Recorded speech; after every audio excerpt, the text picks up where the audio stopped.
application ɗin nan wanda sun ku alƙawarin kamar sakan shine wanda za ka ɗora a waya ya ƙara ma wayar da kyau. In mace kake in mace kake in tura gaskiya idan tura yake rage like rage shi. In kuma namiji kake in ka ɗora a wayanka ya tura ka rage za ka rage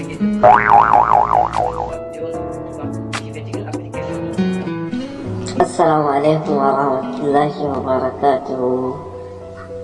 Yan uwa, ina miƙa dubun gaisuwa gare ku. Wato ina son nuna muku wani application ne mai daɗin gaske wanda in ka gan shi sai ya burge ka sosai sosai. Wato wannan application yana daɗi sosai. Idan ka ɗora shi a wayanka sai ka burge abokanai ka ba. To sai ka shiga ciki kamar haka. To ga shi nan je ni na ga na yi abin da shi amma baya cikin class ɗin. Ga yana za ka shiga nan kamar ka shige shi haka.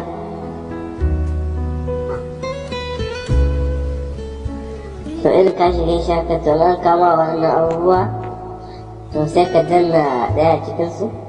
To sai ka haka. To kun gani yadda ya mai da idan ina son canza mai kala ma gashi nan.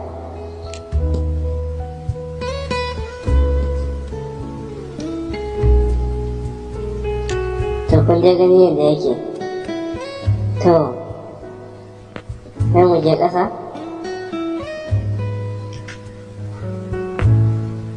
So sai mu ƙara zuwa nan.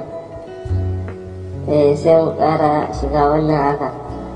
Kun ga yadda abin yake to kuma ta mara shafa kamar to kun gan shi dai ko sunan shi Rome. Ga shi nan dai yadda sunan shi yake kun ga yadda na rubuta a nan. Yawwa kun ga yadda na rubuta a wajen nan to haka sunan nashi yake. To wassalam, kuna tare da 130 man daga nan ƙasar Kamaru, garin Balanguwa.